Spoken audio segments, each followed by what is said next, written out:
Well, wait a minute, before we get started, so is the issue here is a quorum, or is the issue, I mean, we have three of us, right? We've Yeah, got we a have quorum, and so a majority of that quorum can make a decision. So Okay, good. we're all good Yeah. to proceed. Right. Great. Yeah. All right. Yeah, I was just waiting for four. Okay. All right, great. Then I'll go ahead and bring the Planning Commission to order for March 23rd with my handy dandy meat hammer here. Let's go start with a roll call. Chair Lane, Here. Commissioner Lamb, Here. Commissioner Lerner is absent, Commissioner Narnsick. Here. And Commissioner Conce is absent. Thank you. All right, the next item 2 is for public comments for items not on the agenda. What we use this for is for people to bring up issues that we may need to know about, or feedback on things that have happened, or just a general information for things that aren't on the agenda. Sometimes this leads to some studies or some follow-up if that's required. So is there anyone here to speak on an item that's not on the agenda? I'm seeing a lot of shaking heads no, and nobody's getting off of mute. So I'm going to go ahead and close the public comment section on item 2 and bring the approval of the minutes from the February 23rd meeting. I didn't see anything. Did anybody see it? I'm fine with it. Barry, you're good? Yes, I am. All right.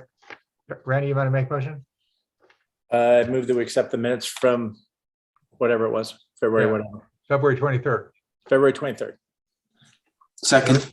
Moved and seconded. Roll call, please. Chair Lane, Yes. Commissioner Lamb, Yes. Commissioner Lerner is absent, Commissioner Narnsick, Yes. Commissioner Conce is also absent. Thank you. All right, great. Now, the next section is item number 4, and there are several items on this. We'll do the same procedure on each one. So I'll go over the procedure now. If I see more people pop in later on, I'll go over the procedure with them so everybody's on the same page in terms of the process we use. On every item, what we'll do is we'll start with an overview from staff, and they'll give us some information on the item that's before us. There'll be questions of staff from the commissioners. Then we'll open the public hearing, and then we'll start with the applicant, the representative, and we'll go through their discussion. Then we'll open the floor for anyone who's interested in talking on that subject. And then we'll close the public hearing and bring it back to the commission for discussion and action as appropriate. And again, I'll go through those instructions with later on if someone comes in late. Or in time for their item. Very often people show up later because they're later on the agenda. So with that, we'll start with item number 4A, which is the special structures permit at 52 Fairview Avenue. And we'll start with the staff overview. Stephanie, is that you or Ralph? That would be Ralph. All right, Ralph, go for it. Thank you, Chair Lane, and good evening, Commissioners. So 52 Fairview Avenue is a 46,410 square foot, or approximately 1 acre flag lot located in the R1A zoning district.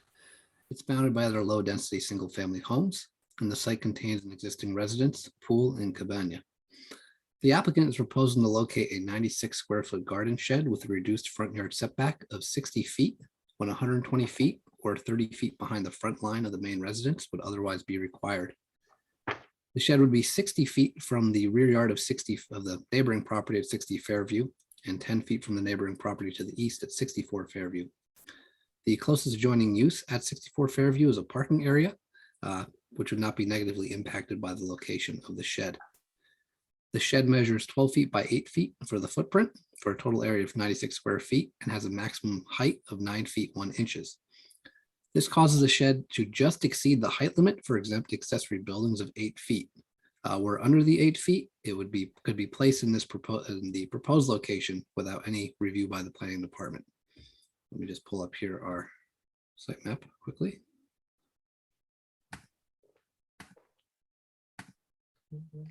Excellent. Great. Just get back to my notes. If I can do this. Thank you.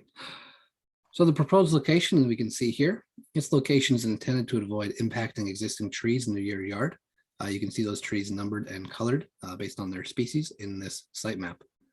Without the special structures permit, the accessory building would be required to have the front yard setback of 120 feet or 30 feet behind the front line of the main residence.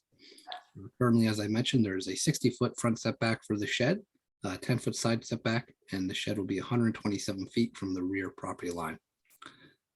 Atherton Municipal Code, Section 1740.030 allows detached accessory buildings and structures located on flag lots to have the same front yard setback as the main residence with the issuance of a special structures permit. To issue that permit, the commission must make the following 3 findings. 1, that the proposed building will not negatively impact neighboring properties with respect to privacy and view. Staff finds the proposed size, setback, and location of the other existing structures on the property will help to situate this shed in an area so as to not negatively impact either the public right-of-way or neighboring properties. Second, the proposed building or structure complies with other development standards, restrictions, or limitations for the proposed building or structure, such as height and landscape screening. The shed will otherwise meet the development standards for accessory buildings, including for side and rear setbacks, height and floor area, etc. And an existing hedge provides screening for the proposed shed to the neighboring property at 64 Fairview. As one of the conditions of approval, which is included as attachment 1 in the staff report, the applicant will also have to prepare a landscape screening plan to the satisfaction of the town arborist. And finally, third, the granting of the special structures permit is consistent with the objectives of the general plan in this title. So again, the project is designed in accordance with all of the development standards, including related to density, floor area ratio, height, bulk, and others. The town arborist has reviewed this application for location of trees and determined there will be no impacts from the proposed location of the shed to those existing trees. No TPZ or tree protection zone exceptions or tree removals are being requested to accommodate the location of the shed. This notice was mailed to property owners within 500 feet. Town has not received any public comment. We did receive one inquiry from a neighbor requesting additional information, but they were satisfied with the information provided. Planning staff recommends the commission conduct the hearing and approve the SSP based on the findings we just outlined. You could also deny or modify this request. So staff is available to answer any other questions. I also see Steve and Jennifer Jeffries, the applicants, are on the line and available to answer any questions as well. So thank you, and I yield my time back to the chair. All right, good. Any questions of staff? Not for me. No question. All right, so Mr. Jeffries, do you want to kick it off, or do you have a representative to speak for you? I think Ralph covered it pretty thoroughly, but we're happy to answer any questions you guys might have. All right, good. And just for the record, can you go ahead and introduce yourself just to make sure we have it on record? Oh, hi, I'm Steve Jeffries, and this is my wife, Jennifer Jeffries. And I see she's driving the Zoom also. That's right, yeah. He's the tech wizard. Nice. All right, great. So anything else then? Any questions of the Jeffries on this item? No. One thing I just want to add is that the hedge has already been planted. We did that A while a ago. while ago. So it isn't, it's at about 6 feet now, and we'll let it grow to 9 feet. So it completely covers the shed, from the neighbor's yard. All right, great. Yeah, all right, anything, and is there anyone else? Thank you. Is there anyone else here to speak on this item? I don't see anybody coming forward, so I'll go ahead and close the public hearing and bring it back to the commission for discussion and action as appropriate. You know, I have no problem with it. I'm happy to make a motion. yeah, I don't have any problem either. As a matter of fact, when I went out to view the site, I could tell right away that there was not any issue with the visibility or anything. There's a long driveway out in the back. You can't see anything from the road, and so the only potential impact would be from the neighbor in the back, and that's been taken care of. So I'm fine with it. Harry, anything? No, I'm good. All right. Okay, I'll move that the planning commission approve the special structures permit to allow a detached accessory building / shed to have the same front yard setback as the main residence at 52 Fairview Avenue based on the findings and for the reasons enumerated in the staff report, subject to the conditions listed in the special structures permit certificate. I'll go ahead and second that one. Then we'll go ahead with a roll call. Stephanie? Chair Lane, Yes. Commissioner Lamb, Yes. Commissioner Narnsick, Yes. Commissioner Lerner and Constance are absent. All right. Very good. Next item will be item 4B. Thank you very much, Mr. Jeffries, and good luck with the Thank project. you. Thank you. Thank All right, you. well, all right. Item 4B, special structures permit, 357 Walsh Road. Great, and that'll be me again, All Charlie. right, we'll go ahead and we'll go ahead with the staff overview. Great. So 357 Walsh is a 43,748 square foot or approximately 1 acre lot in the R1A zoning district. Yeah, It's Ralph, been- can you speak up just a little bit? Oh, yes, apologies. You're kind of going in and out. No problem. It's bounded by other low density single family homes. A new residence, pool house, and ADU are currently under construction on the property. The site, as you're going to see, is steeply upsloped with an average slope of 24.2%. The project does have an approved grading and drainage permit. The applicant is on hand here to answer any questions related to the specifics of that permit for the commission. So the applicant is proposing to construct a series of retaining walls along the rear of the residence between the pool house and ADU. These are intended to allow for access between and around the structures which are currently under construction. The location and dimensions of the proposed retaining walls can be seen here. Atherton Municipal Code Section 17.46.020B allows for retaining walls to exceed the otherwise standard 6 feet in height and be located less than 20 feet from one another with the issuance of a special structures permit. These wall sections subject to the special structures permit range from 4 feet to 7 feet 6 inches in height. An additional length of retaining wall, 12 feet in height, which you can see highlighted in red here, is also proposed. This section is already permitted without the special structures permit per 17.46.020C1, which allows walls supporting a permitted structure, in this case, the ADU, to exceed the normal height limit of 6 feet. So in addition to exceeding the 6 feet in height, portions of this wall, as you can see, are located less than 20 feet from each other. So these dual conditions of the excess height and proximity to other retaining walls have brought about the need for the special structures permit. The site, as we noted, it slopes significantly upwards from Walsh Road toward the rear of the property. The excavation for the new house, ADU, and pool house creates a dramatic cut within the hillside. Without the special structures permit, retaining walls, the additional height of these retaining walls is to accommodate access between around the structures and hold back this excavation that's been made into the hillside. These proposed walls will be located principally within the main building area, meaning within the same required setbacks as the main residence. They will be screened from the right of way by the residents and from the adjoining properties on either side by the ADU and pool house. There's no view of either the walls or the other structures on the property from the adjoining properties to the rear along Tallwood Court. So our second image here, we see renderings of the proposed walls. So here's facing from the southern side property line, and you can see the terraced effect with planting in between. And then here is a head-on view from what would be the rear of the residence under construction. So you can see how the proximity between the walls of less than 20 feet is intended to create a terraced effect instead of a single taller wall height. The applicant's letter of request. Did you have a question, Charlie? Ralph, real quick, I just want to be clear, make clear. This is the view from the house to the backyard, of the back of the house to the backyard. You won't be able to see virtually any of this from the street. Correct. This is if you pulled out the house and stood in the middle of where the house is. This Right. is what you would see. Right. And I can pull up a street view as well if that would be helpful. I've got a couple of pictures too that if we want to share the screen later on, when I went to tour the site. Go ahead. Oh, perfect. All right. So the applicant's letter of request, which is included as attachment 2, notes the height of the walls will not extend above the grade at the top of the walls. And additional perimeter landscaping is proposed to reduce visibility from neighboring properties and the public right of way. So to grant the special structures permit, the commission must make the following findings outlined in section 17.15.040 of the Atherton Municipal Code. And to overviews again.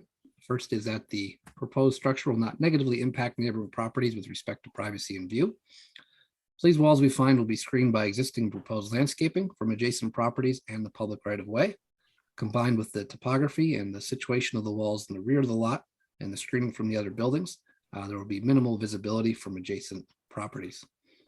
Second, the proposed structure complies with other development standards, restrictions, or limitations for the proposed building or structure, such as height and landscape screening. So again, the walls will comply with other development standards, restrictions, and limitations, including regarding setbacks and requirements for landscape screening. And thirdly, the granting of the permit is consistent with the objectives of the general plan of this title. The town arborist also reviewed this application and found no tree conflicts, no tree protection zone, TPZ, or heritage tree removals are required to accommodate the walls. And the proposed landscape screening was also determined to be sufficient by the town arborist. Notice application was mailed to property owners within 500 feet. The town has not received to date any comments or inquiries on the application. Staff recommends the commission conduct the hearing and approve the special structures permit based on the findings outlined below and subject to the conditions in the draft special structures permit included as attachment 1. The commission could also deny or modify this request to approve the requested special structures permit. So staff and some members of the applicant team are on hand to answer any additional questions. Thank you, and I yield my time back to the chair. I have some questions, but are there any other questions that anyone has? Not for me. No questions for me. Thank you. I toured the site, and it is really a steep site. Ralph, it looks like the cuts have already been made in the hill. Is that correct? That is correct. Yes. So the residence is all framed up and has the siding on it. The pool house and ADU are in the preliminary stages. I believe they have the foundation poured. Yeah, I've been out there a number of times for stormwater inspections, so it is well underway. And as I mentioned, as part of that, the grading and drainage permit were approved prior to those cuts being done. And we're comfortable. There were two things on this property. One of them is not on the application, is just the drainage on it. So right now the hill goes right down to the back of that back building and a couple of the other buildings, and then drops off very severely. All that drainage has been covered in terms of the plan, and that should be okay. To the extent I know that I believe it's Eric Greenblatt from the applicant team. He can speak in a little better detail to what is included as part of the grading and drainage plan. So I'll let him go, and then I may jump back in depending. All right, on great. how much detail I can have. And would it be normal for the hill to be cut already before the approvals? Not before the approval of the building application or the grading and drainage application. I can't speak to whether it's atypical for the retaining walls not to be approved before the cut. That is does seem a little odd process wise, I'll admit. Yeah. So that's something perhaps for staff level for us to revisit going forward. Right. Yeah, I thought that was not a good idea. All right. Any other questions before we open it up? And Ms. Lerner and Ms. Conze might have dialed in. Is that correct? Are they on the line? Yeah, this is Gabby Aconte. I dialed in. I apologize. There was street closure in San Francisco. I was late. All right, great. Traffic. Yeah, all right. Thank you. I thought that was, I saw I recognize your number. Someone else is there at 650 number. I don't know if that's Ms. Lerner or not, but at least that we have one more member. All right. With that, then I'll go ahead and open up the public hearing on 357 Walsh Road, and we have the representative or the applicant here. Yes, I'm here. Hi, Eric. All right. You want to go ahead and give us the overview? And Sure. Yeah. So I think Ralph did a great job describing everything that was happening. To your questions that you pointed out about drainage, there is approved drainage along the entire rear perimeter walls, as well as the pool house structure that you'd mentioned, having the slope running up to it. That was part of the design. So I hope that answers your question. This is part of the approved grading and drainage package. okay. And then your other concern about, I would say, cut or slope, because of the, as you mentioned, severe slope on this property. Cut was done for both the pool house and the ADU. Both those walls and framing has already been completed. And a majority of some of the cut along the slope was more for access because of those structures, because it is such a severe slope and tight access along the approved main house and accessory structures noted is needed purely for access for the contractors. Okay, so if this were not approved, they just fill it back in? Well, the soil hasn't been moved other than just what was necessary for access. And if you've been on site and seen it, all that soil is still stockpiled within the immediate vicinity of where it had been moved for those access purposes. So if for some reason this was not approved, that soil would just need to be pushed back within proximity of where it had been adjusted just for accessibility to approved structures. All right, great. I just was concerned about the sequence of it, but that explains it. All right. Anything else then? No, I mean, I think the drawings and the way Ralph explained it is pretty straightforward. The fact that the grading and drainage permit was approved, it hadn't come to my immediate attention that this was requiring a special structures permit. And once we found out, we jumped on this immediately to get this going. Otherwise, we would have already had this approved, or at least had this commission hearing much sooner, even before the main house had been developed. So we tried our best efforts to get this going as quickly as possible. All right, great. All right, then, any other questions? Not before- for me. All right. All right. Anyone else here to speak on this item? I don't see anybody waving or anything or coming off a mute, so I'm going to go ahead and close the public hearing and bring it back to the commission for discussion and action as appropriate. My questions were answered successfully, so I'm fine with it. You too. But I can go ahead and make a motion on this one, I think. Let me go here. I move that the planning commission approve the special structures permit to allow for retaining walls greater than the 6 feet in height and less than 20 feet from retaining walls at 357 Walsh Road based on the findings and for the reasons enumerated in the staff report, subject to the conditions listed in the special structures permit certificate. Second. Moved and seconded. Can I have a roll call, please? Chair Lane, Yes. Commissioner Lamb, Yes. Commissioner Lerner is absent. Commissioner No, Narnsick. she's here. Oh, Commissioner Lerner is here. All right. That's what I asked earlier. All right. So I don't know. Did you guys hear enough to vote on it or not? Commissioner Yes. Lerner, the vote is to you now. Okay, I'll vote yes on that. Commissioner Narnsick, Yes. Commissioner Conce. Yes. All right. Thank you. Thank you, Eric, for coming and waiting and appreciate the work. Just be careful on the drainage. All right. Thank you much. I appreciate it. Have a All right. Thank you. All right. With that, we'll go to item 4C, which is let's see, tree removals on 2 different properties, and they're right next door to each other, 45 and 55 Melanie Lane. We got an overview from staff, and then we'll open up the public hearing. So Stephanie, is this yours? It is, thank you. All right. Tonight, the commission's being asked to consider 2 heritage tree removal applications at adjacent neighboring properties located at 45 and 55 Melanie Lane. Given their proximity and integration, I just combined both requests into one staff report, but you'll note at the end, there are 2 separate motions that would need to be made, one independent for each property. So again, each property is requesting to remove a total of 3 heritage redwood trees from their individual sites.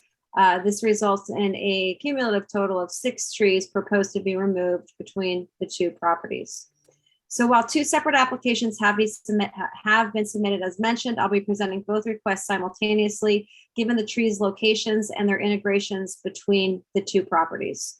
So 55 Melanie has an active building permit or building permits for full site development, while 45 Melanie has a series of existing improvements, main residence, and otherwise, and is not proposing any new construction. So each property is requesting to remove 3 Coast Heritage redwood trees, all trees located along the shared property to the rear half of both sites, and all with their associated tree protection zones or TPZs, as well as their tree canopies encroaching onto their neighbor's property. So it was noted by both project applicants that the trees were planted back in the late 1980s and have since outgrown their intended sizes. Additionally, all trees on both properties have been noted by each property's project arborist to have fair or poor rating for their structures, as well as all trees having diminishing root zones caused by an existing concrete retaining wall that is situated along that shared property line.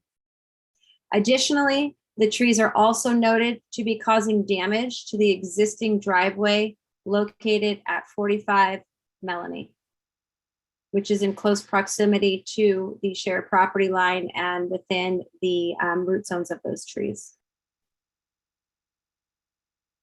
For such reasons, combined with the proposed replanting plans, plural, which consists of 4 new oak trees at 45 Melanie and 3 new oak trees at 55 Melanie, all to be situated within the same general proximity as trees proposed for removal. The town arborist does opine that the tree removals meet the required criteria in order to support approval of this removal application for each site. So with that, staff is recommending approval of both requests at 45 and 55 Melanie for associated heritage tree removals. Happy to answer any questions that the commission may have. And again, I would just like to highlight within the staff report, there are 2 separate recommended formal motions, one for each of the properties under consideration. Thank you. Thank you. Ralph, can you let me share my screen for a minute? I have That should, yes, that should be enabled, Chairlane. All right. It doesn't work. I took a picture of this trees. If you didn't get a chance to get out there, I don't see where. Oh, let me show. All right, there.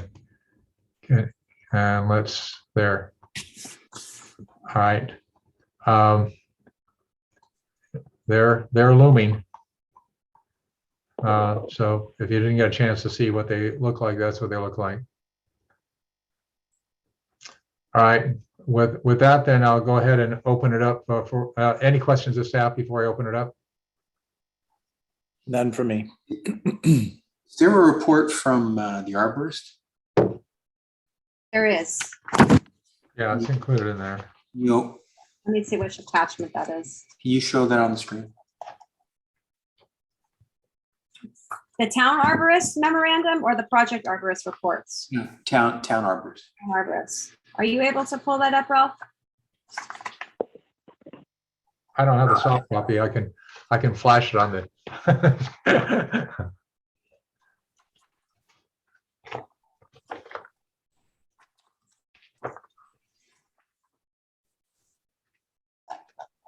Attachment 2.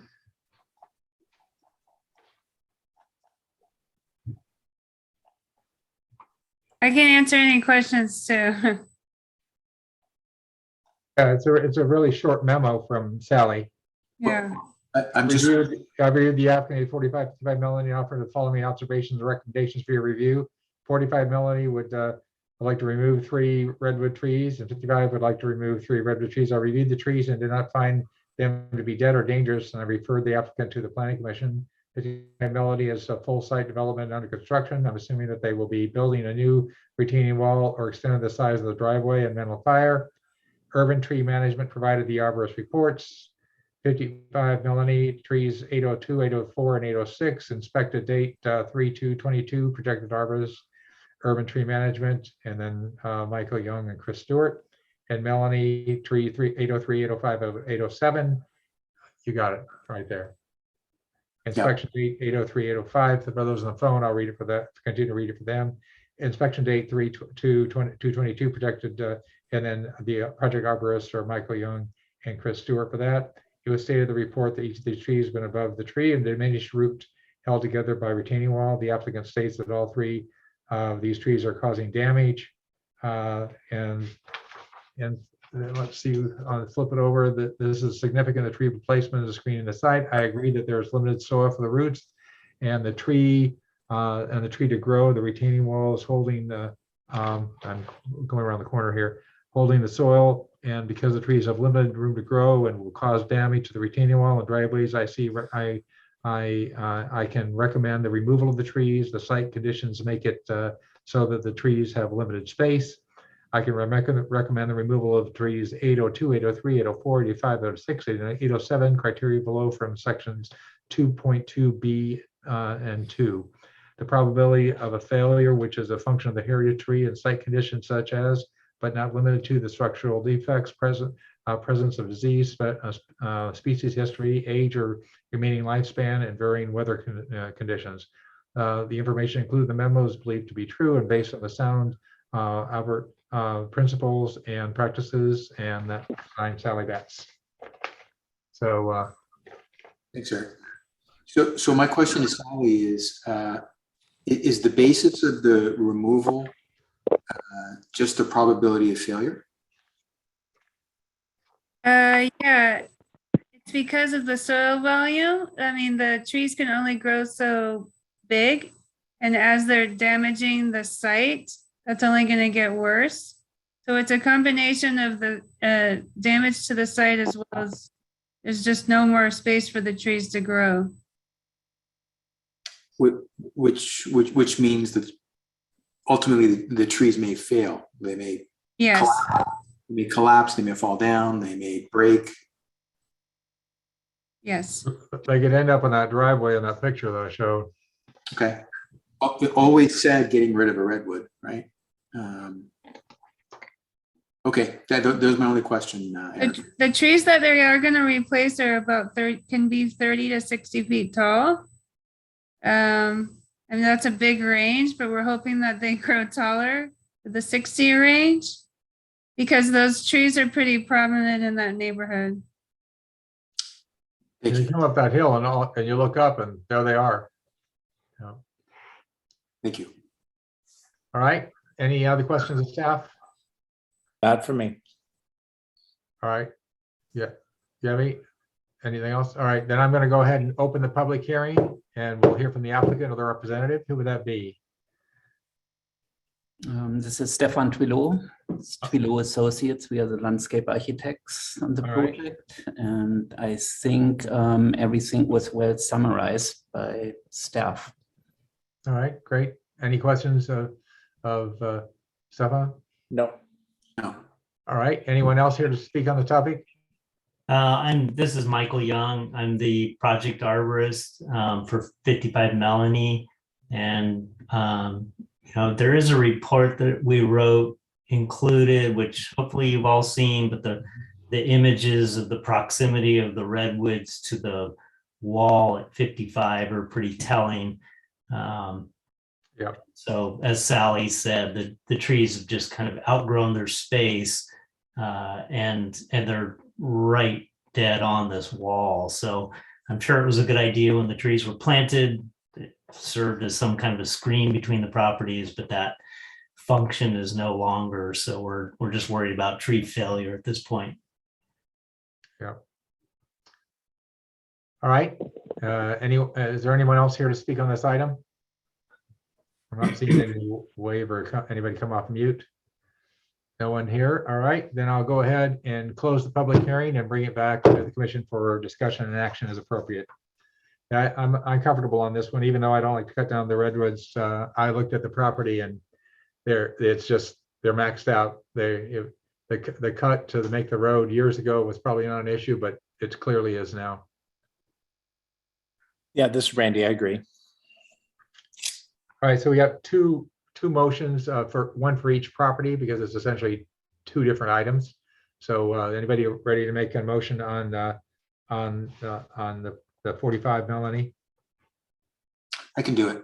I move that the Planning Commission find that the proposed removal of 3 heritage redwood trees, numbers 803, 805, and 807 at 45 Melanie Lane, Atherton, would not be contrary to the purpose and intent of the general plan for the reasons outlined in the staff report, and that the commission approve the tree removal subject to the conditions listed in the draft heritage tree removal certificate.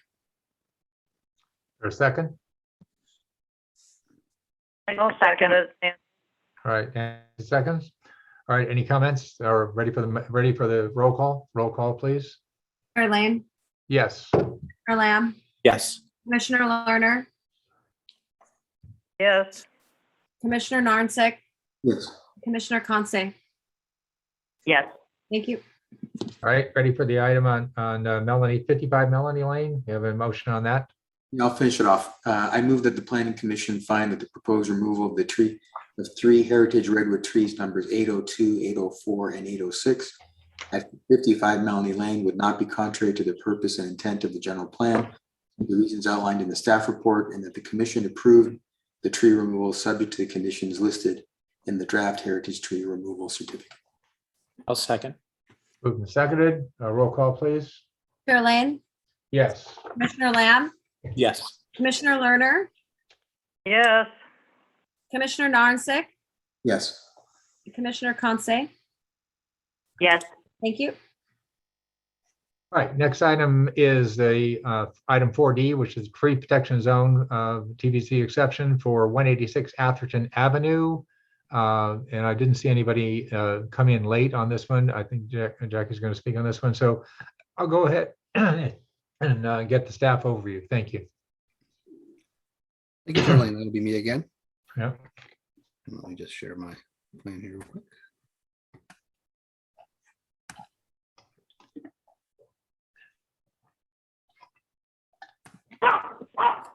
So 186 Atherton is a 43,562 square foot or approximately 1 acre lot located within the R1A zoning district, bounded by other low density single family homes. The applicant is proposing to redevelop an existing 908 square foot pool house to create a new approximately 1,200 square foot ADU in the same location. The site also contains an existing 2-story main residence and a pool, which are both proposed to remain. So to accommodate the ADU, the applicant is requesting tree protection zone or TPZ exceptions for 2 heritage trees. One, a 35-inch valley oak, which is tree number 1, which will be to 1.04 times the tree's diameter for the TPZ zone. And the second, a 29-inch coast live oak or tree number 2 to 7.2 times the tree's diameter for the TPZ zone. The existing pool house is currently located within the normally required TPZ distance of 10 times for both trees number 1 and tree number 2. So here you see the outline of the existing pool house in the dark gray. The extent of the new ADU is shown with the blue dashed line. And you can see with the kind of blue hatched area, that is the area where the intrusion into the TPZ for tree number 1 is being reduced, which we'll cover in just a moment here. So the new ADU would increase the amount of encroachment into the 10x TPZ for tree number 2 from the current 2.9% to 6.2% and bring it up to 7.2 times away from the tree's diameter. The overall encroachment for tree number 1 would be reduced from 23% of the 10x TPZ area to 21.1% of that 10x area. Existing pool equipment and pool plumbing lines will be relocated to enable this decrease in the amount of intrusion into the TPZ for tree number 1. And you can see that in the image on the left, the existing pool lines on the close proximity of tree number 1 to the existing pool house, and then tree number 2 tucked in the back corner there on the right. An arborist report by McClenahan Consulting was prepared in February and is included in attachment 5 of the staff report. That provides details on the condition of both trees. The staff reports that both trees are in poor to fair condition, with tree number 1 having moderate construction tolerance, with tree number 2 having good construction tolerance. The report also notes that hand trenching was done, revealing no roots in the area of the proposed construction. The soil consists of sand from prior construction activity. Any roots conflicting with the existing structure may have been cut during prior construction activity. The town arborist reviewed the project plans and the arborist report that were provided. A supplemental memo from the town arborist is included as attachment 2 of the staff report. Now, the required TPZ distance is normally set at 10 times a tree's diameter or up to 8 times with a staff level exception. The scope of the requested TPZ exceptions requires consideration by the Planning Commission per the requirements of Chapter 8.10 and the town's adopted Heritage Tree Guidelines and Standards document. The town arborist is recommending approval for both TPZ exceptions based on a few notable conditions. For one, the project would create more room for the most impacted of the 2 trees, which is tree number 1. The second tree, tree number 2, has good tolerance for construction, and the proposed TPZ exception for 7.2 times is just below the threshold of 8 times, which would normally allow for a staff exception. The current building foundation will be kept in place, reducing overall construction impacts. Finally, no roots were found during exploratory trenching. The overall conditions of the project satisfy two of the following criteria of section 2.2B2B and C of the Heritage Tree Guidelines.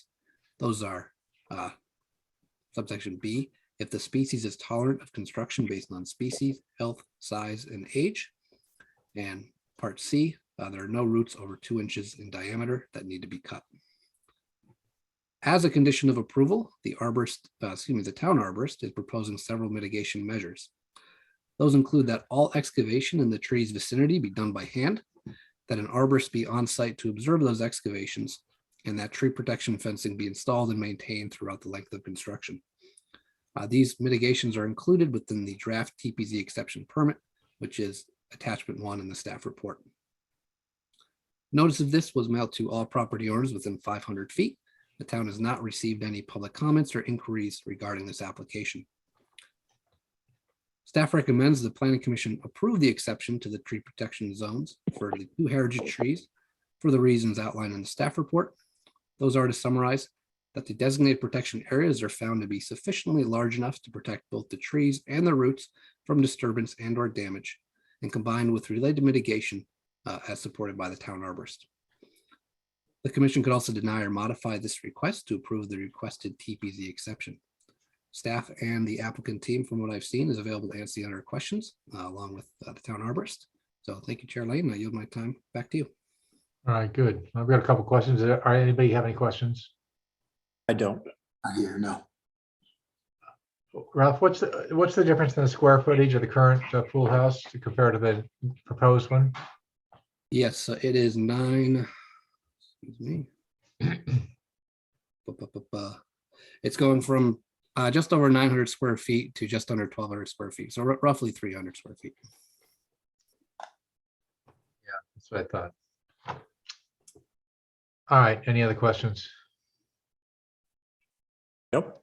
All right, then I'll go ahead and open the public hearing and we'll hear from the applicant or applicant's representative. Jackie, is that you? Hi, yes, that's me. I'm All right, go ahead. Jackie with Young and Burlick Architects. Okay, good. And I'm representing the Brightburgs who are also on this, as well as the construction team are also listening in. So thank you Ralph for opening this up and explaining that, and thank you for the Planning Commission's time.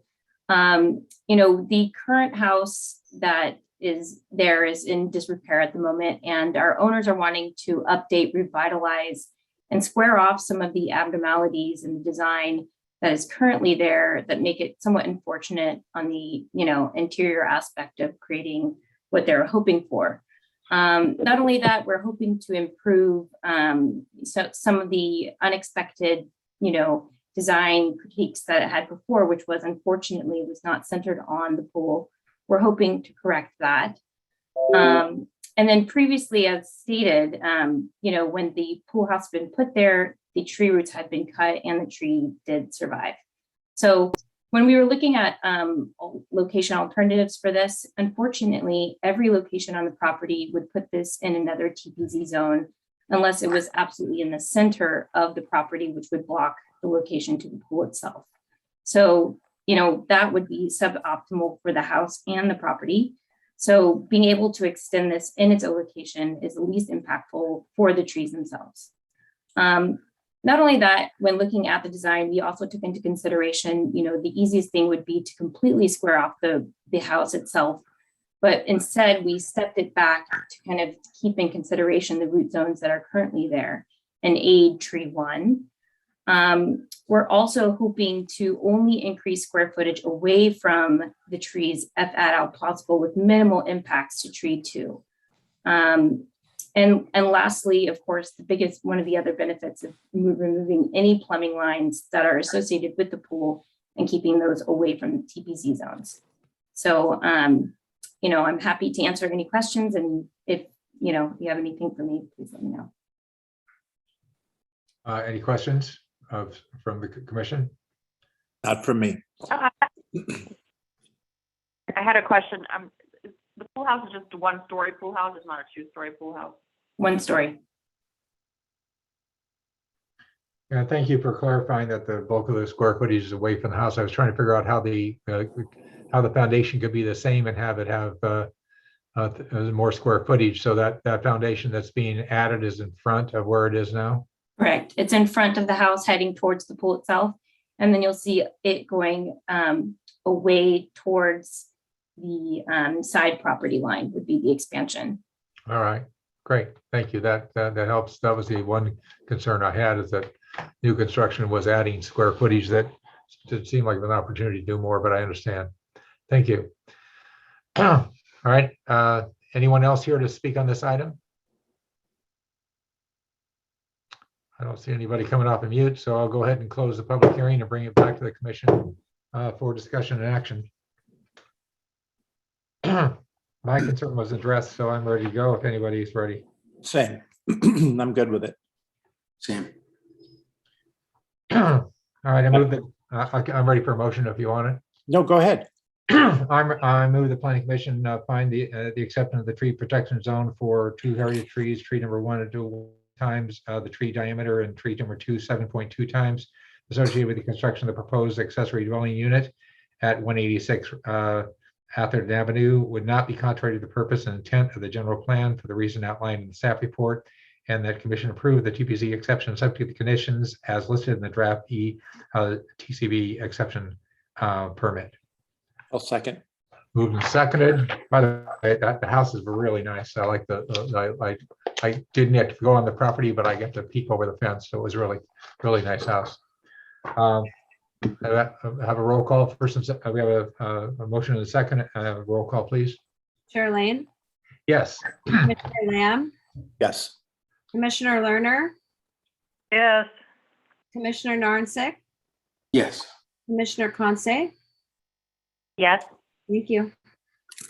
All right. Thank you very much.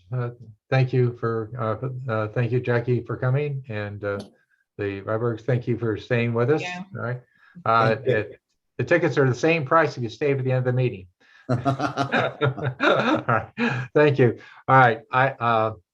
Item 4E is the variance of 25 Isabella Avenue, Atherton, and we'll start with the same process. We'll go with the overview from staff, and then we'll hear from the applicant or the representative, and then we'll bring it back to the commission for discussion action as appropriate. So with that, who has this one? That would be me, Chair Lane. Thank you. All right, very good. C. Davis, Principal Planner. Ralph, if you could please pull up the PowerPoint presentation.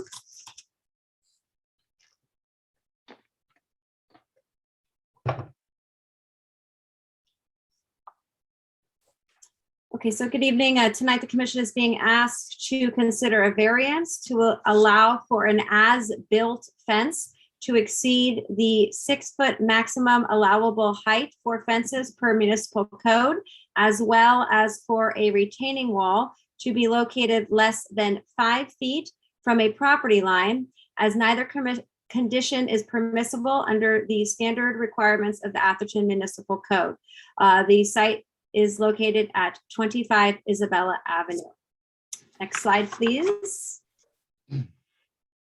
So these photographs show the existing fence/wall along the shared property line at the subject site at 25 Isabella and their adjacent neighbor at 15 Isabella. So this 8-foot tall fence wall, as I mentioned, is located along the shared side property line between 15 and 25 Isabella, as shown in these photos. So this is a 6-foot fence that is constructed of concrete, finished with stucco, built upon an approximate 2-foot retaining wall, resulting in an overall height as measured from the lowest point to 8 feet. Next slide, please.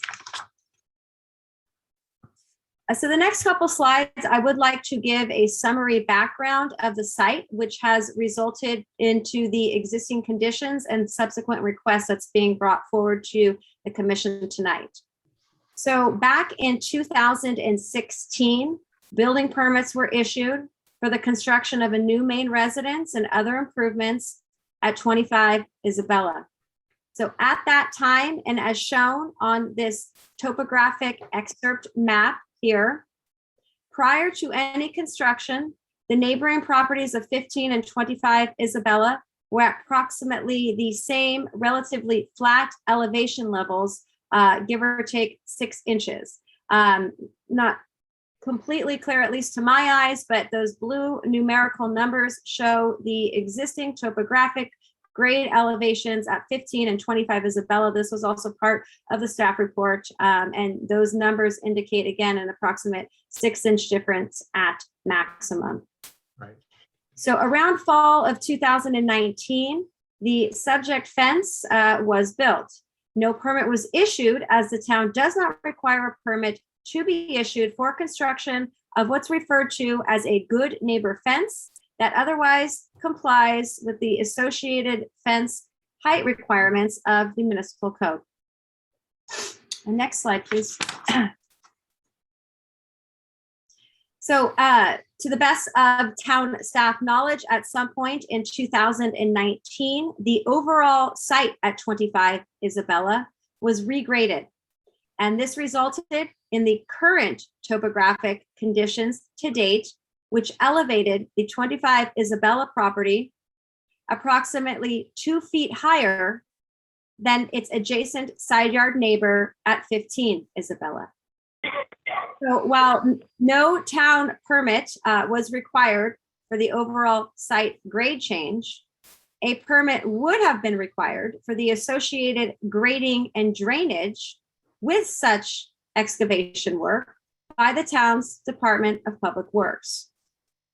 So after such work was done, the town became aware of this situation.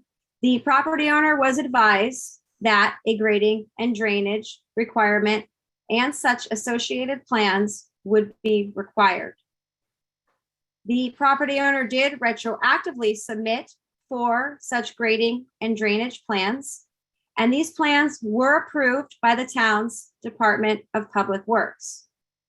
It is noted, however, that such approval of those plans was granted per plan details that displayed existing conditions, which actually reflected the 2-foot overall site grade change that I previously described as existing conditions of the property.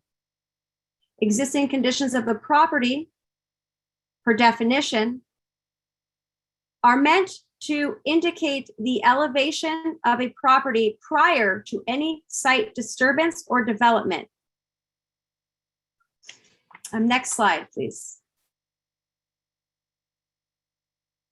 So following the completion of the fence wall construction, a formal complaint was filed with the town regarding a fence height in excess of 6 feet or at 8 feet tall, and a code enforcement case was officially opened. The town's prior code enforcement officer did advise the property owner throughout the course of her conversations with both the property owners at 25 Isabella as well as the neighbors at 15 Isabella to either make the physical revisions to the improvements that were constructed in order for them to comply with the code, or to consider submission of a variance application that would allow for consideration of a height of a fence in excess of 6 feet. And in summary, the property owner has decided to move forward with a request for a variance. That variance is twofold. It is asking the commission to consider construction of a fence greater than 6 feet in height, as I just mentioned of, as well as for the construction of a retaining wall less than 5 feet from a property line. Next slide, please. The applicants have submitted 2 detailed narratives outlining the requests of their variance, as well as the basis of their findings on how they believe they meet the 4 required findings in order for a variance to be issued. But in summary, the applicant's variance request notes that the variation in topography between the 2 properties and the fact that the property abuts the Atherton Channel to its very rear, that the site is subject to potential flooding, and that the town approved raising of the grade elsewhere on the property. Confirmed with our Department of Public Works staff that such approvals are specific to raising the finished floor of structures in order to mitigate any potential flooding hazards, not to raising the entire property's natural elevation. The applicant further notes that any modifications to the existing fence wall as constructed would result in negative privacy impacts to the adjoining site at 15 Isabella, as a reduced fence height of the currently constructed fence, given the differences in that 2-foot elevation differential, would result in only a 4-foot tall fence on the 25 Isabella side, effectively allowing an individual to stand on the 25 Isabella and look over a 4-foot tall fence into the adjoining property at 15 Isabella. Next slide, please. Public notice of tonight's variance request, as required by the municipal code, was mailed to all property owners within 500 feet of the subject site at 25 Isabella.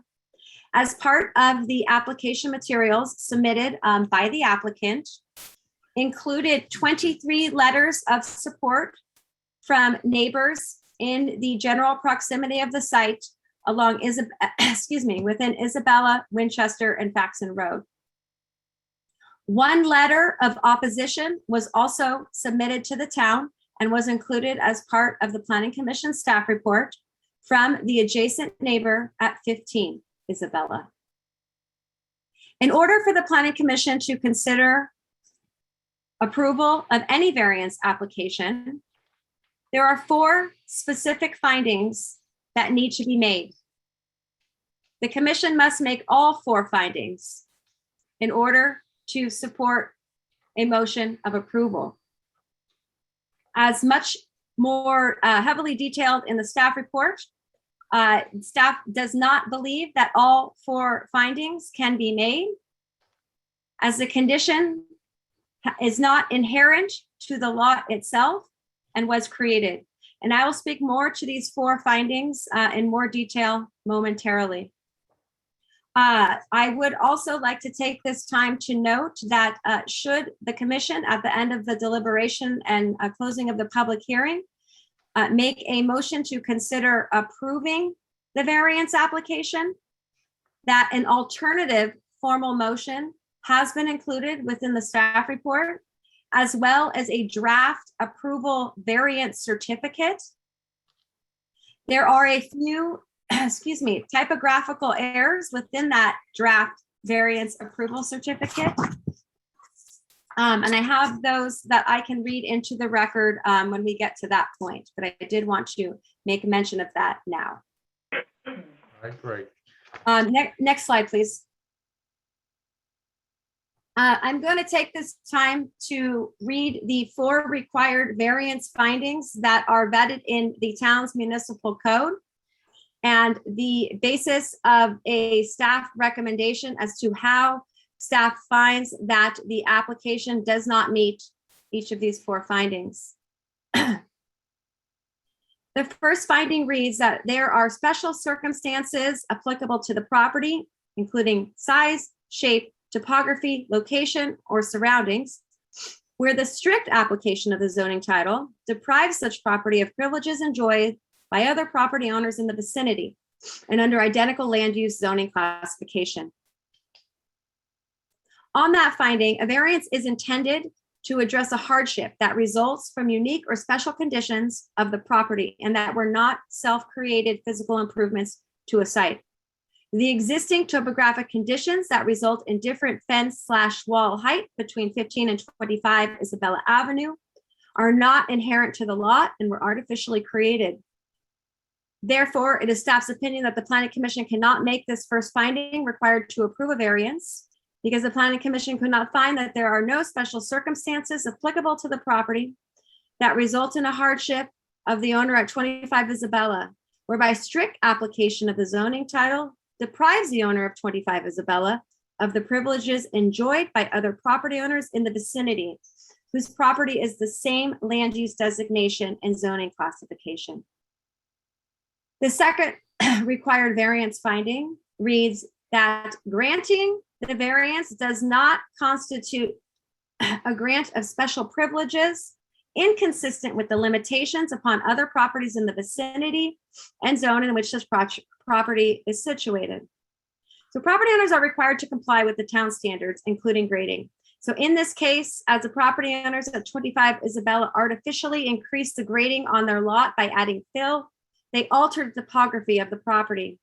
Therefore, it is staff finds that the Planning Commission cannot make the second finding required to approve a variance because the Planning Commission could not find that approval of the variance application would constitute a grant of a special privilege on the property owner that is inconsistent with the limitations imposed on other property owners in the vicinity whose property is in the same land use designation and same zoning classification. Next slide, please, Ralph. The third finding reads that granting the variance will not adversely affect the interest of the public or interest of the residents and property owners in the vicinity of the premise in question.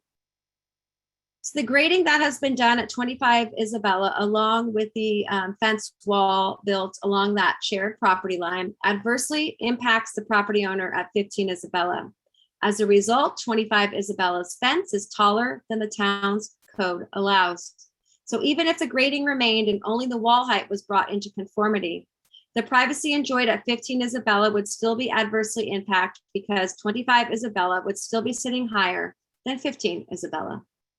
Therefore, staff finds that the Planning Commission cannot make the third finding required to approve a variance because the Planning Commission could find that the approval of the variance application would adversely affect the interests of the property owners at 15 Isabella, other property owners in the vicinity, and for the public generally.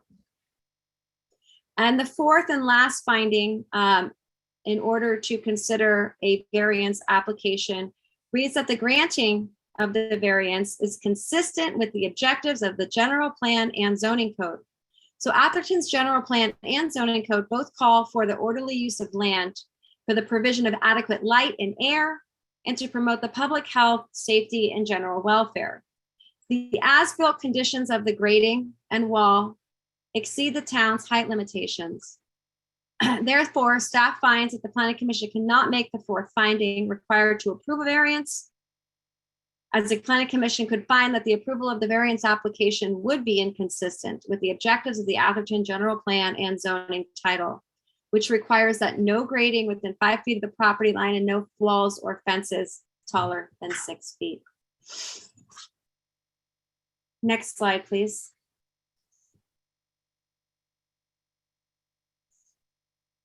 This slide, and I will quickly read these verbatim as well.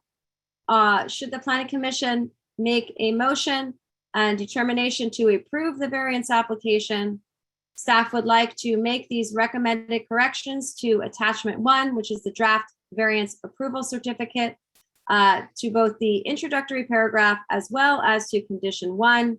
For those who can see on the screen, proposed new language is shown in bold underlined, where proposed deleted language is shown in bold strike through.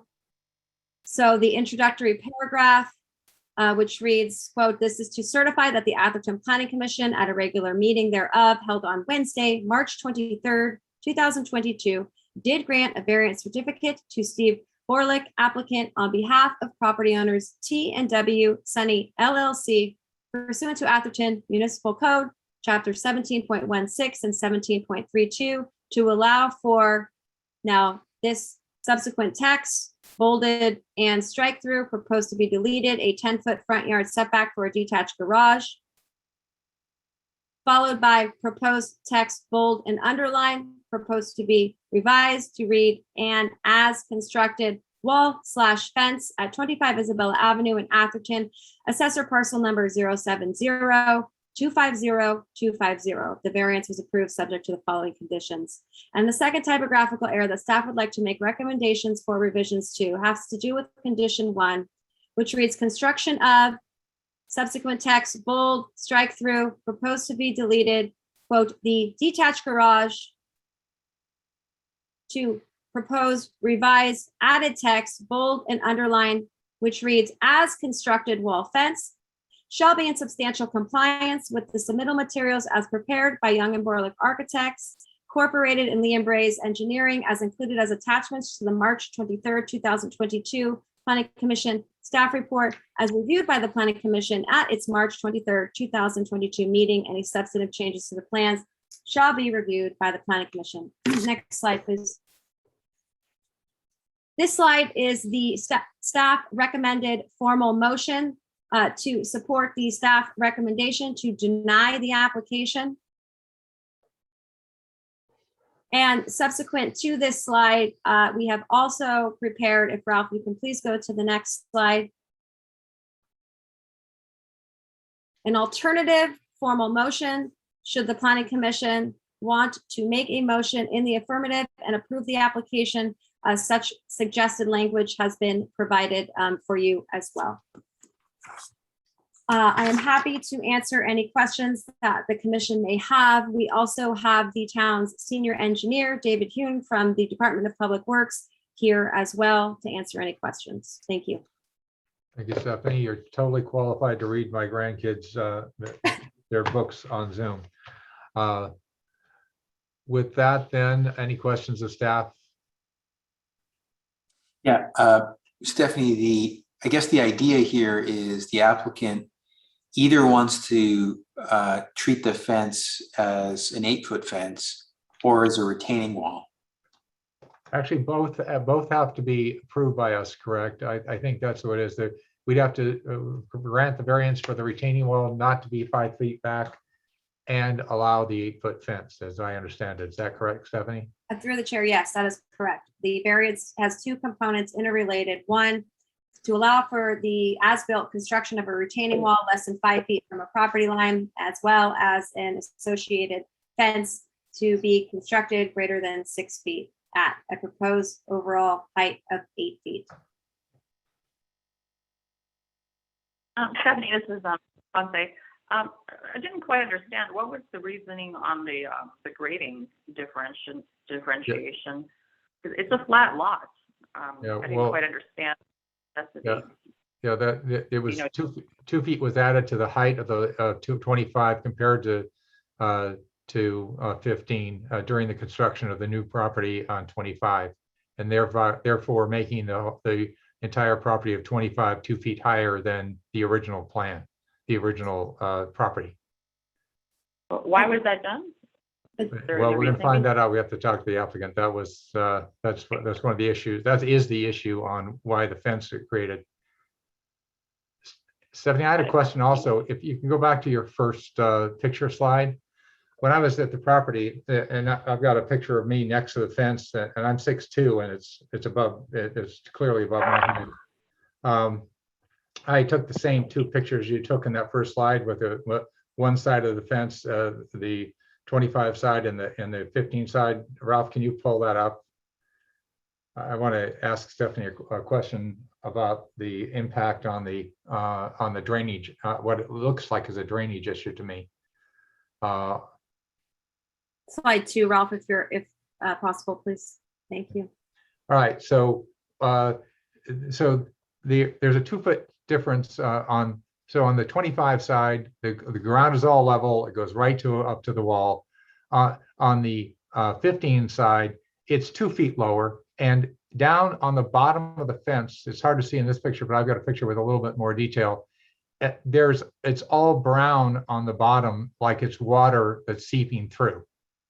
And so I had questions about the way the reason it looks like to me is that if you go back to the other side for a minute, Ralph, to show that since there's land here and there's dirt here and there's water plants that are watered here, since that is right up to the fence and the other side of the fence is 2 feet lower, it creates a draining issue that's only visible on the 15 side. And one of the reasons that we've got the 5-foot setback is so that that isn't impacting the neighbors. So I don't know if there's been any conversation with staff about that impact at all. Stephanie, have you had anybody talking about that yet? Not directly to me, but I'm sure that the property owners of 15 Isabella, who I do see here on the call, would be able to speak more directly of any associated drainage issues that they may or may not have witnessed on their property. All right, great.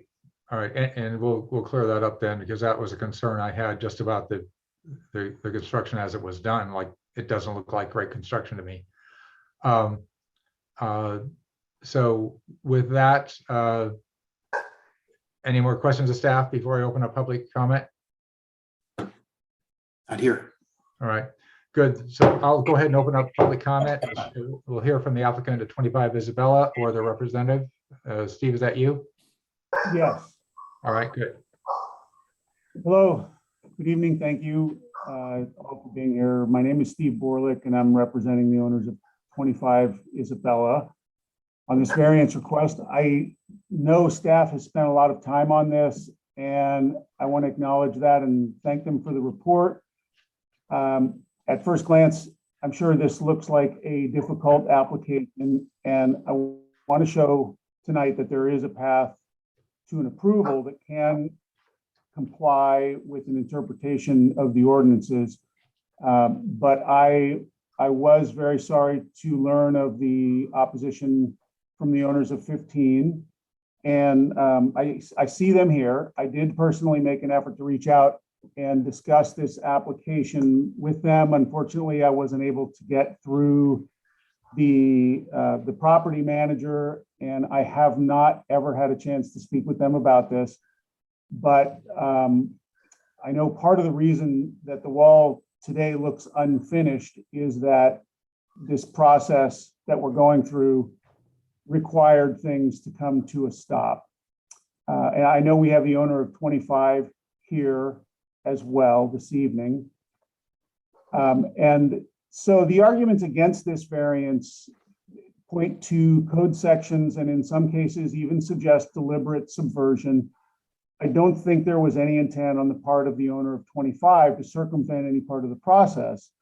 I was not involved in any of the conversations or presentations between the property owners at 15 and 25, but the accounts I've heard and read vary in detail. Please know that when a grading plan revision was requested by the town, the owners in good faith submitted what was subsequently approved. And following that approval, a significant investment was made in drainage features on the 25 side of the wall. Very minor point I wanted to make about 7 and 8 foot tall fences being not totally unheard of in town. And I definitely don't want to point to any other specific properties or get anybody in trouble, but I drove around the neighborhood this morning. I didn't do an exhaustive search, but I noted half a dozen examples of taller fences in a pretty short time. And I want to say this with respect to the statement that the intent to preserve privacy is disingenuous. Lowering the top of this fence in combination with lowering grade within 5 feet of the property, which we understand is the proposed remedy for this particular wall. I can tell you, I don't think does anything to protect adjacent neighbors on either side from longer range sight lines across the top of the fence. And I think the privacy concern is real. Another point is made about the hardship granted this property due to the flooding conditions of the channel would apply to others along the channel. And I agree with that in a big way. I think that these properties that border the Atherton Channel Drainage District and are directly adjacent to the Atherton Channel are unique in that regard. And I know I've had conversations with staff.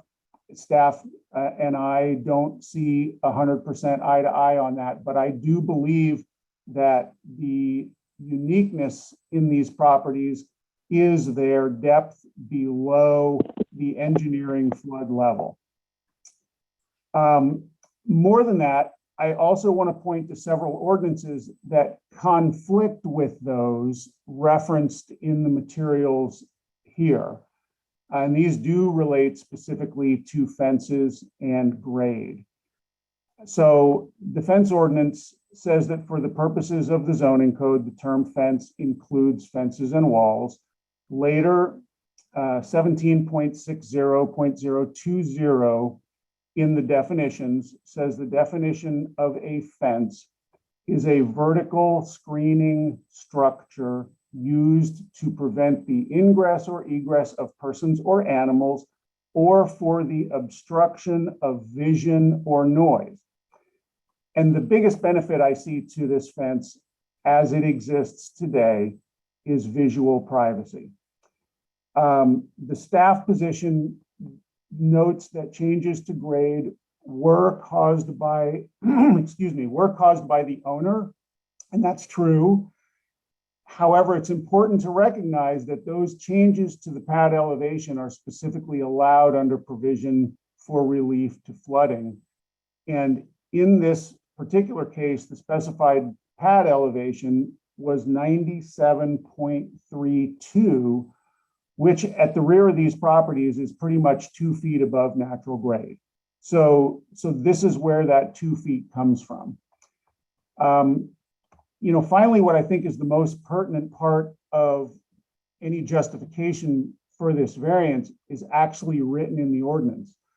And section 17.42.030 A.4 height measurement.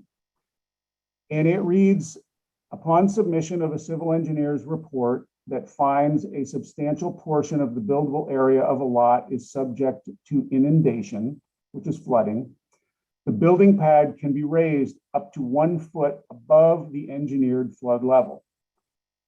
The height of any building or structure placed on this raised pad shall be calculated from the new pad grade, rather than the previous existing grade. And then it says this: the addition of fill to the site shall not negatively impact the potential allowed height of any building or structure. So again, remember that Atherton's definition of a fence is a vertical screening structure used for the obstruction of vision or noise. And while it's being stated that the property owner changed grade, the ordinance not only specifically allows that change, it also states that no such change to the grade shall negatively impact the height of any structure. So this plainly contradicts with some of the other code references that you've seen. And I believe an interpretation can be made that this fence height is supposed to be measured from the grade established by the height ordinance.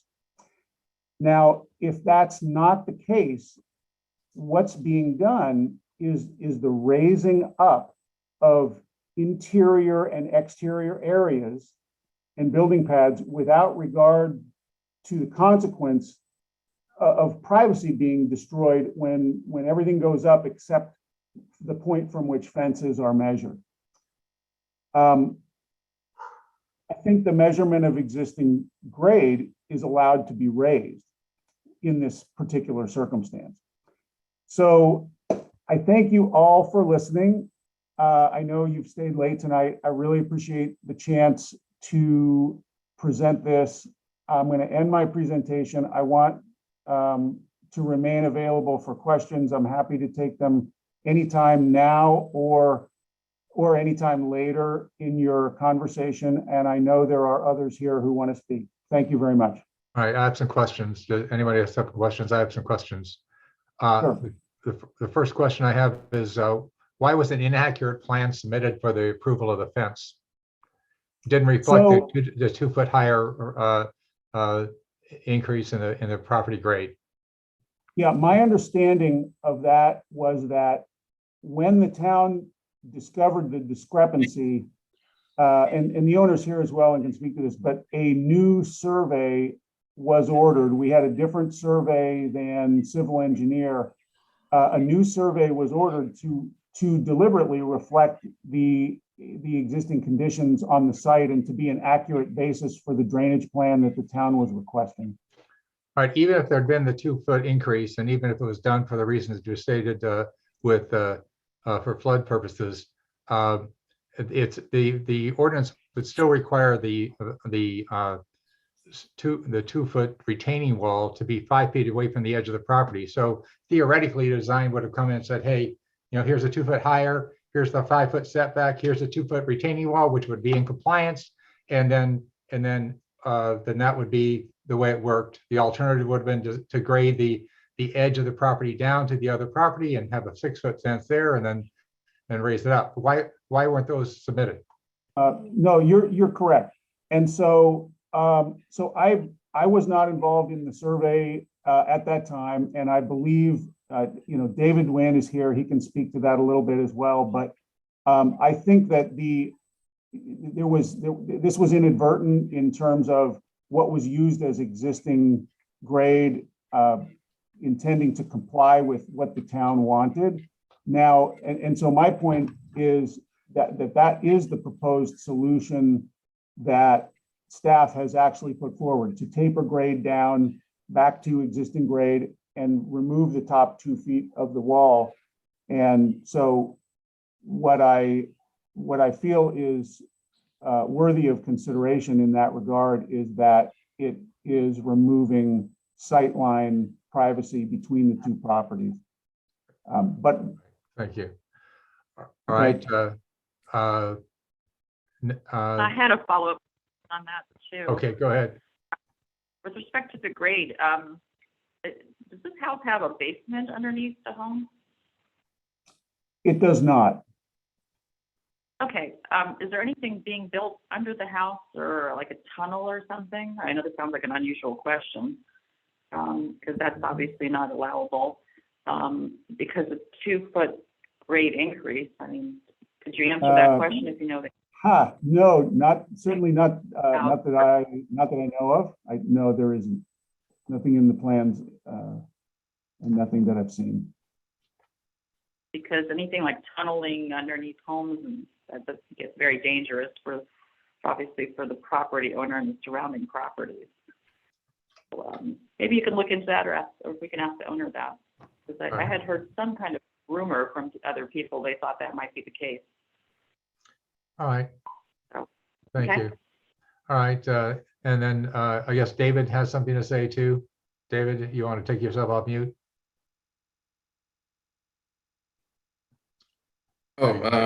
I don't have any questions. I'm just here to answer questions. All right, David, do you want to introduce yourself just so we know who you are? Thank you. I'm David Wynn. I'm the senior engineer in the Public Works Department. I plan check all the grading and drainage for the town.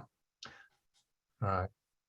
So David, the question I had was about the submittal of the plan that was incorrect. Do you know anything about how that happened and why? Well, the original plans, they had a 2-foot elevation difference from the finished floor of the garage, and it sloped down towards the flow line of the area drains and then back up to the property line. And sometime in between the original submittal and the time that we've gotten the revision submittal, there was a 2-foot elevation difference. It was shown as gray, which is depicting as existing grades, and dark black, which is normally proposed grades. The plan's never shown any revision clouds on it, so we did not notice the elevation difference and change. All right, thank you. So the plan was inaccurate as submitted, correct? Correct. All right, thank you. Any other questions of David? No. All right. Is there anybody else here to speak on this item? You mean anybody, not just staff? Yeah, yes, no, we're not even, yeah, that's right. Go ahead. Okay, I thought Jim, were you going to speak? Yeah, I'm Jim, All right, Jim. the other half of Jim and Rose, and I'll begin speaking. First of all, I want to, is it okay if I share screen? It depends Is on that what a you're sharing. possibility? What do you intend to share? I'd like to show drawings of the fence as it was originally proposed to us, the one that we agreed to, and then and show the original fence that had a retaining wall. Their very original proposal to show that at the outset, our neighbors proposed having a retaining wall with a 6-foot fence. The town told them they couldn't have it. They then submitted a normal 6-foot fence with no retaining wall, which we were fine with, and we said okay. And then they just went ahead and built it. They built the 8-foot fence and backfilled the dirt. All right, so Jim, you want to share something? Ralph, I'd like to see it. Yeah, I'd like to see it too. So Ralph, Yes, if you Jim, allow- yes, sharing should be enabled, Jim. So let me know if you have any issues. you have to click on the picture first and Yeah. then share. Okay, are you seeing it? There you go. There it is. Okay. So this is the original plan. Very brief history. Our neighbors approached our property manager about building a new fence as part of constructing their new house, and submitted this picture to us. All right. And we looked at it and we were surprised to see that there was a 2-foot grade change, because that hadn't been the case previously. We'd had a chain link fence between us with no grade change. We were concerned because we didn't really want a tall fence on our side. We were worried about drainage because of this change in grade. So we went to the town building department and spoke with them. They assured us this was contrary to code and it could not be done. That they would not let it happen, that they would speak with the owners next door. Apparently they spoke with them, because we then received this plan for a fence, a 6-foot fence with no grade change, which we approved and which would have been fine had it been built. So from the very beginning, our neighbors knew that having the grade change, having what in effect is a retaining wall there, was against code and they should not do it. So I'm really upset at this point. After all of this, they're coming in claiming that they were fooled by the town and the town said it was okay. They completely violated their promise to us, their promise to the town on the fence that would be built. I'd also like to briefly comment on the possibility of cutting down the 2 feet off the top of the present fence. That's really unacceptable, because on our side, the fence was never finished. The footing is still apparent. Everything on our side of the fence was meant to be beneath 2 feet of dirt, just like it is on our neighbor's side. So that fence needs to be taken out and a new fence needs to be put in. Or I don't care if they don't put in a new fence, we'll put in our own fence. But the existing fence is totally unacceptable. I seem to recall Eric had a question about possible leakage and drainage at the bottom of the fence when he was making his initial comments.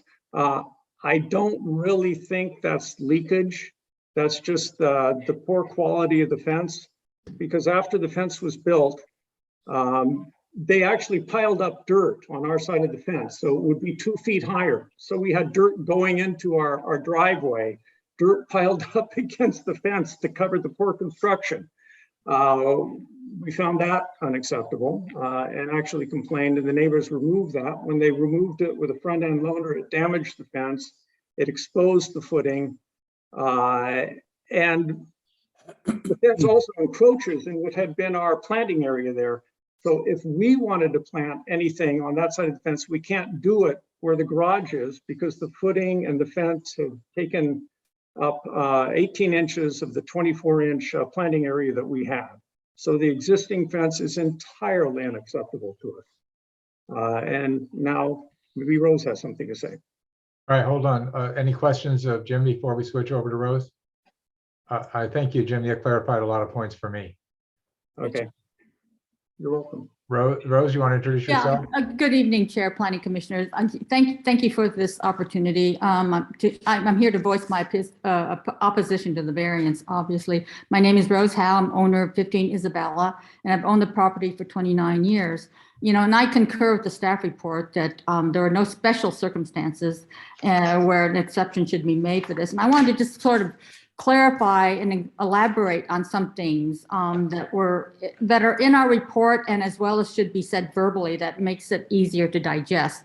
Mr. Borlak, on behalf of the owner, suggests that we approve the plans, and we did not. As Jim said, we did not approve the first set. We approved the second set, but they did not build the second set. You know, what they built was the plan that was disapproved by everybody. So that was just, you know, that was not what happened anyway. So as a result, as Jim said, there's a footing all along the length of the fence where we cannot provide any landscape screening. Even if this 8-foot fence were to remain, this monolithic fence, there's no dirt. There, you know, the footing is at grade. There's no dirt, and you know, they took out the ability for landscaping and irrigation all along the fence just because of this footing that is at grade. And we can't diminish the width of the driveway. Obviously, that's there, and that's minimum width to get into our garage. So, you know, and I wanted to talk about this letter to the neighbors that they sent out, that it's so I use the word disingenuous, and that's putting it mildly. You know, we've attached a copy of it, you know, in our section, but I've noticed that they did not attach a copy of their original letter in their section. And pretty much they're implying that we are on board, the 15 Isabella neighbors are on board with this proposal, and that it's all done in order to protect our privacy. So there's nothing about code violations. There's nothing about how it you know, is beneficial to them. It's for us. And the interesting thing is that they sent it to neighbors all along the street, but not to us, you know. And the way we found out about it is a neighbor in that area did go out of his way to locate us, somebody that really didn't know that well, but felt very strongly about this. And he showed us this letter, which implied that we were on board with this variance because of our protection of privacy. And, you know, and he said, this is so inappropriate, you know, you need to do something. So, you know, and I also want to mention that we know most of these people that have signed on to this. And I could have contacted them and said, please rescind this because this is really what's going on. But I really don't want to bring it down to that level, right? I mean, it's sort of a neighborhood sort of situation where we thought, well, let's try to resolve this as well as we can without getting into a mudsling with these people and everybody else.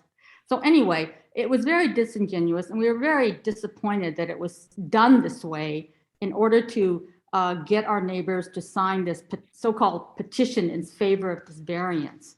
So, and you know, in addressing Mr. Borlak's items, you know, he seems to imply that this this fence went so smoothly, this project. Well, actually, this project had been a burden to us, and it did not go as smoothly as Mr. Borlak implies.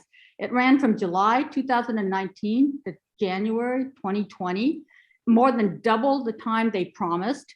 They created a mess, damaged the property with the promise to clean up, which they did not do. So I understand, and also I understand the fencing contractor sued the owners as well. So my message is, this was not a smooth project by any means as portrayed by Mr. Borlak. You know, and finally, Mr. Borlak, I'm a licensed architect. I would say, Rose, you speak to the commission, not to the individual. Okay. I am a licensed architect, an AIA member, and I think that the fence that Mr. Borlak had proposed, it just does not sound reasonable as a licensed architect. He is. Speak to the commission, not to the individual. Okay. Well, then in that case, I can't. You know, Right. there's so many violations of being an architect. I can't even begin. All right, thank you. Okay, thank you so much for your time. Thank you. And, you know, I hope you consider that this was not a seamless project as he implies that it was. It took a long time, twice as long as it should have taken. And it took a lot of, you know, as much as he said he tried to communicate with us, we tried to communicate too. Rose, I'm going to cut you off now because you're still drifting off the commission. Okay. So, all right, thank you. Anyone else here to speak on the subject? I don't see anybody coming off of mute. Ms. Yu, are you going to speak? All right. Yes. Hi, my name is Wina Yu. I'm the owner of 25 Isabella. I want to correct, actually, I didn't notice my neighbors made a letter until this evening, like 6 p.m. So I just want to correct one very important thing. She mentioned that diagram B is the second plan. That was not true. We gave them two drawings. One is architectural drawing. The other one is structure drawing. So the diagram B is a structure drawing, which our structure engineer designed them for us on the year 2016. I have the original drawing. I can give to the town to take a look. So Right. that was the second thing. We never talked to Mr. Mike Greenlee about the fence. We never heard about the code until last year, September. So she mentioned that she talked to Mr. Greenlee, but she never let me know what they talked about. So I don't know what that happened. All right. Thank So- you. Can I reply to that? No, no, not. We're not going to go back and forth between presenters. We're going to keep it with commission. Okay. It'll make a cleaner meeting. Go ahead, Ms. Yu. Yeah, I also want to mention my neighbor during the construction at the beginning, they were very happy. But at the end of the construction, they said my contractor did some damage to their property and they want some compensation like 35,000, something like that. And at that time, the contractor's last payment is only 10,000. I have not paid yet. That's why I hold his payment, want to repair my neighbor's problem. Then the contractor sued me last year. And after two lawsuits, the two judges said my contractor didn't do any damage to my neighbor's property. So I had to pay all the money to my contractor. That's why there was a lawsuit between the contractor and me, because my neighbor, when the fence was completed, my neighbor said they want some compensation. All right. Thank you. Thank you. All right. Any questions on that from the commission? No. All right, good. Thank you, Ms. Yu. All right, is there anyone else to speak on this item?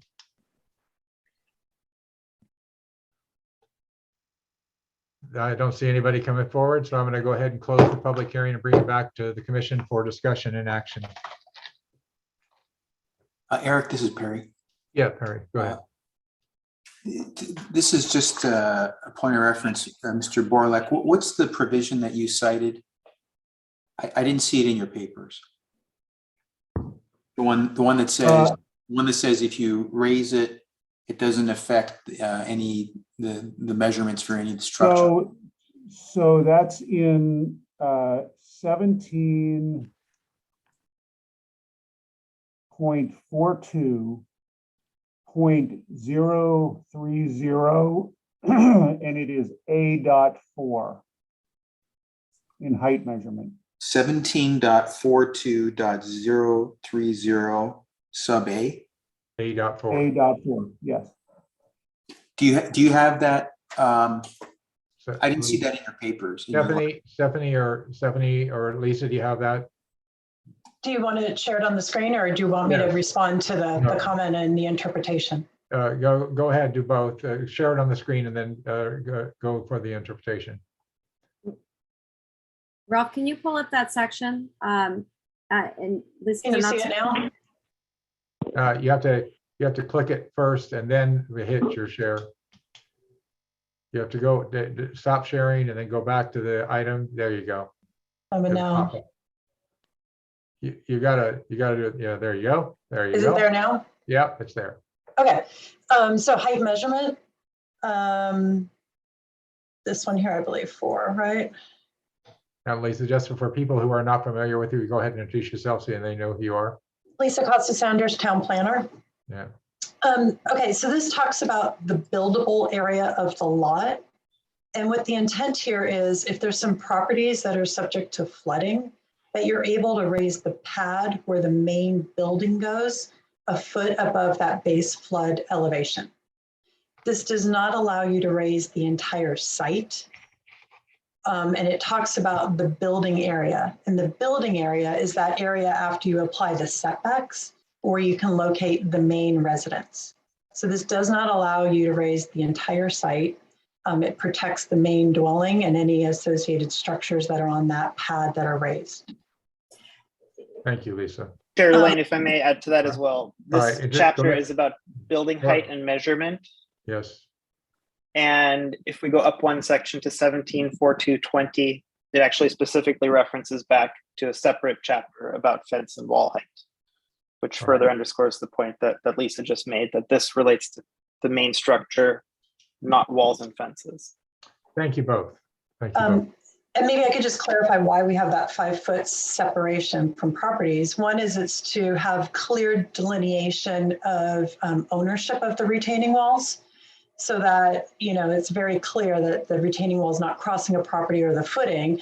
It's very clearly 5 feet away. And then it also gives some relief of height so that there's an opportunity to kind of step down and lower the height when it doesn't have an abrupt change at the neighboring property line. Because you could have a 6-foot tall retaining wall, I believe. And so we want to make sure that there's some relief there. So I just want to provide those clarifications. Right. Thank you. Yeah, we in fact approved a 6-foot high retaining wall just earlier in the same meeting. All right. So I've heard from everybody at this point. So I am going to go, the public hearing is closed. So commissioners, any other comments? Yeah, I mean, I've been involved in planning commission, general plan, et cetera, for almost 20 years now. I've never seen a dumpster fire like this from a neighbor to a neighbor. Never. And this just shocks me to think that even the architect would suggest that 2 foot, the 2 foot was legit going behind based on inundation on the entire site. I mean, Steve knows better. If it was based on the actual building footprint, he's built enough or designed enough properties in Atherton that this is not a new topic. Yeah, but for me, it's a combination of the incorrect plan being submitted, the fact that there's no 5-foot setback, the fact that there was no relief for the usability on the applicant on the 15 side, because the actual footing of the retaining wall is visible all the way along that fence. It's just a long gray line all the way down. There's no dirt they're going to put there. There's nothing that can be done to it. And that's not the way it was before the fence went in. 5-foot setback would have taken care of that. You flip over to the other side of the fence, there's nice trees, everything's nice, everything's got waters, and there's capability to mitigate the look of the fence on the 25 side. There's no capability to do that on the 15 side. And it's because of the construction of the fence, the way it was done. So for me, this is just straightforward. It does not comply at so many levels, and it should never have happened. And anyone who goes to the property and sees the difference in height, it doesn't sound like 2 feet's that much, but it's a lot. If you stand on the 2 property lines and look at the two levels of property, it just needs to be fixed. So it's a lot. Go ahead. I just don't understand the motivation behind why they added the extra 2 feet. That's why I asked the question about the possible tunneling underneath the house, or like why are you doing this? What's the purpose? And it really doesn't make any sense. Maybe did the engineers see any evidence of anything done under the home, like a bunker or something, or a tunnel? No. I think the question is, it's about the fence, and so if we don't see any reason for the exception, then it's pretty straightforward. I hear from everybody else. I'm happy to make the motion, but right. Go ahead. All right, Perry, anyone else? I have no further questions. I don't either. All Okay, right. I'll make it. Okay, go ahead. Randy, go. Yeah, I move planning commission deny the variance at 25 Isabella Avenue to allow for an 8-foot tall fence and construction of a retaining wall less than 5 feet from a property line, as all 4 of the required findings cannot be made as enumerated by the reasons incorporated in the staff report. Second. Stephanie, you raised your hand. Did you have something that you needed to say? Yes, through the chair. If Ralph, you could please pull up the revised recommended formal motion that was part of the presentation. It does differ slightly from the recommended formal motion that's included within the Yeah, staff. then go ahead and bring it up if you would, and then Randy, would you update Okay, your? yep, I'll do it again. Right. Okay, hang on a sec here. Let's see. Yeah, I move the planning commission deny the variance at 25 Isabella Avenue to allow for an 8-foot tall fence and construction of a retaining wall less than 5 feet from the property line, as all 4 of the required findings cannot be made as referenced previously during staff's presentation, and is further enumerated by the reasons incorporated in the staff report. The planning commission makes these findings based on the information contained in the staff report prepared for the March 23rd, 2022 planning commission meeting. The information presented by staff and the applicant presented during the March 23, 2022 meeting, and the public comments received by the planning commission at the March 23rd, 2022 meeting. I'll second that one too. All right. Any comments on this, or can we go for a roll call? Let's go for a roll call. Stephanie? Chair Lane, Yes. Commissioner Lamb, Yes. Commissioner Lerner, Yes. Commissioner Narnsick, Yes. Commissioner Conce. Yes. Thank you. All right, thank you. And would you go over next alternatives for the applicant, Stephanie, just to make sure it's on record? Any decision by the planning commission is allowed subject to appeal in accordance with section 17.06.100 of the Appleton Municipal Code. I will follow up once the meeting has been concluded tonight with additional detail to the applicant. All right, great. Thank you. All right, thank you all. Thank you all for showing up and putting so much thought into it, everyone. All right, with that. Stephanie, I With that, go ahead. Gabby, what? I have a question real quick.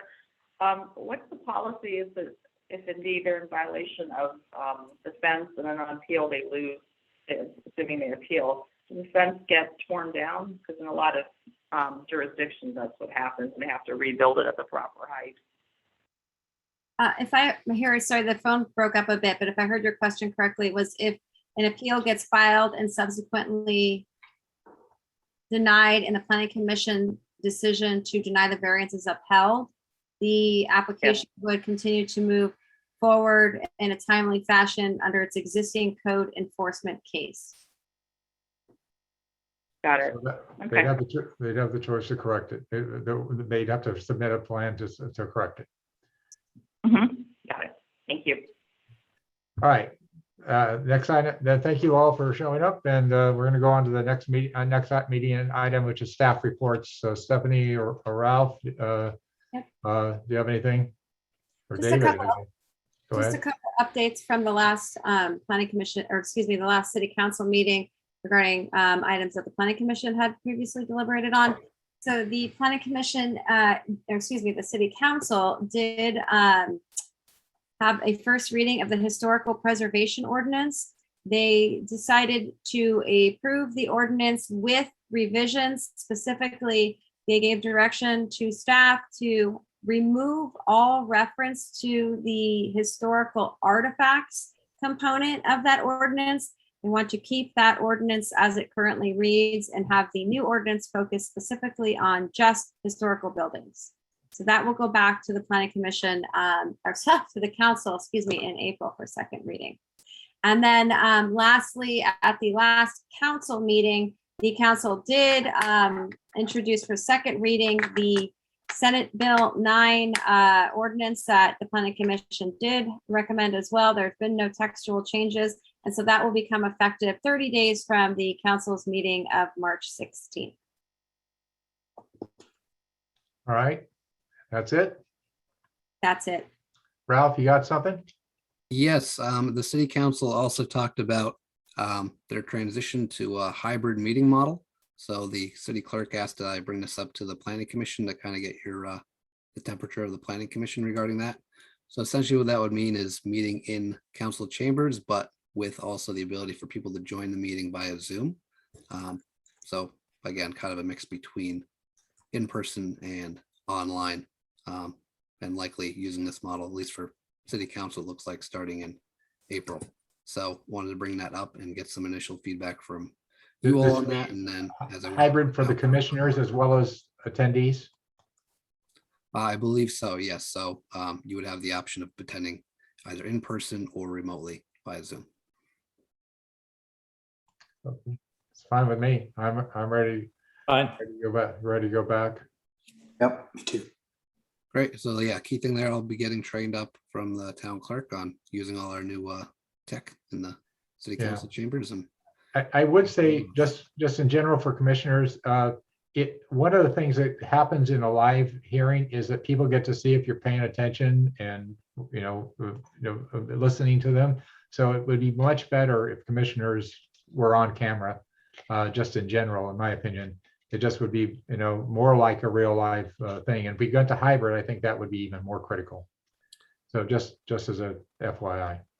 yes, and Chair Lane, I'll add that was also brought up as part of the city council discussion. And I believe as part of the rules being put in place for hybrid meetings, one of those requirements will be for staff and council or commission members to keep their cameras on during the length of the meeting. Right, I agree.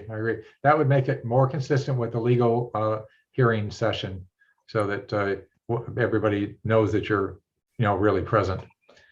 It's hard. I like the idea because it's hard to keep track of how many new cars you get because I don't get to see what you park in front of City Hall. So that's kind of where I am on it. All right. Well, Ralph, do I have screen share responsibility at this point? Oh, here it comes. Should be enabled. Yes. All right. Should be enabled. Then I will have to. I will have something new for you to look out for then. Oh, the new Corvette, huh? Nice. It arrived 2.5 years later. It was a birthday gift for 2020.